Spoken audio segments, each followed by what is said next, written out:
146।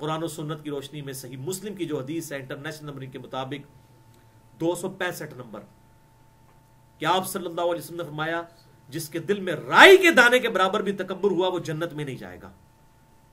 تو ایک صحابی نے عرض کیا اللہ کے رسول صلی اللہ علیہ وسلم، بعض اوقات ہماری خواہش ہوتی ہے کہ ہم اچھا لباس پہنے اور اچھی جوتیاں استعمال کریں، کیا یہ بھی تکبر ہے؟ تو آپ صلی اللہ علیہ وسلم فرمایا یہ تکبر نہیں ہے، اللہ بھی خوبصورت ہے اور خوبصورتی کو پسند فرماتا ہے۔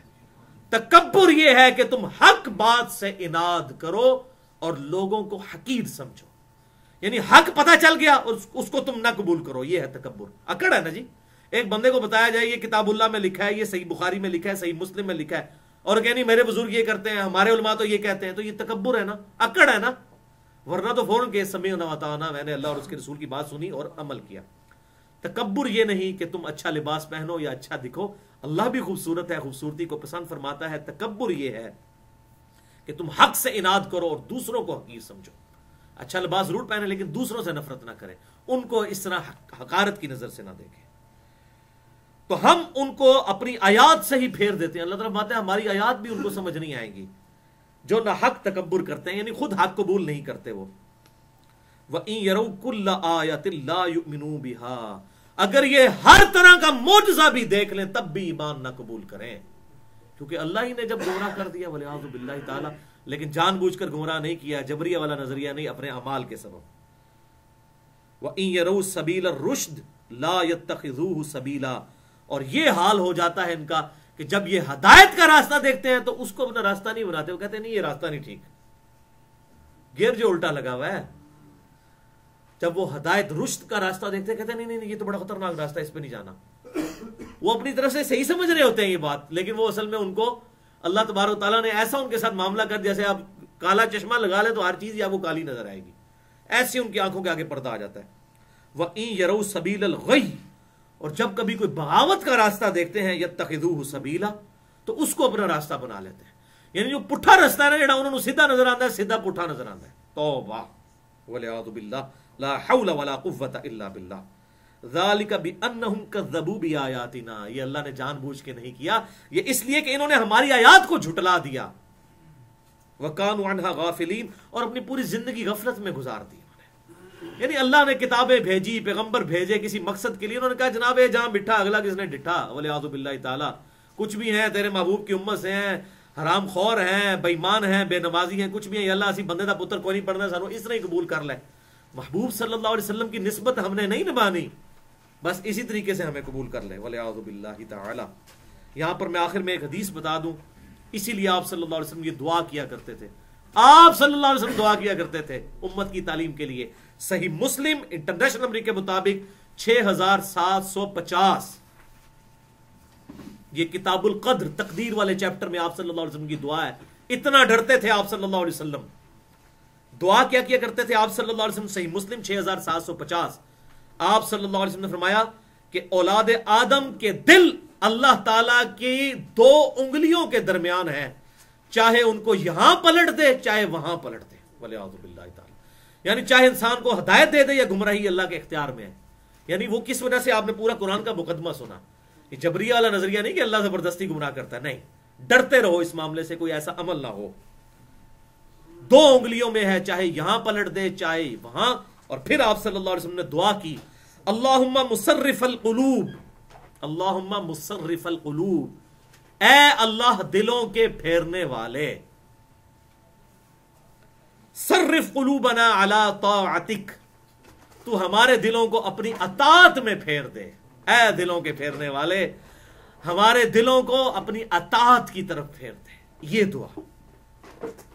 یہ دعا بھی یاد رکھیں، یا قرآن پاک کی وہ دعا تو زبردست ہے، ربنا لا تزغ قلوبنا بعد اذ ہدیتنا وہب لنا من لدنک رحمہ انک انت الوہاب، اللہم مصرف القلوب، صرف قلوبنا علی طاعتک، اے دلوں کے پھیرنے والے ہمارے دلوں کو اپنی اطاعت کی طرف پھیر دے، آمین۔ اللہ تعالیٰ سے دعا ہے جو حق بات میں نے کہی اللہ تعالیٰ ہمارے دلوں میں راسخ فرمائے، اگر جذبات میں میرے منہ سے کوئی غلط بات نکل گئی تو اللہ تعالیٰ ہمارے دلوں سے محو کر دے، ہمیں کتاب و سنت کی تعلیمات پر عمل کر کے دوسرے بھائیوں تک پہنچانے کی توفیق عطا فرمائے۔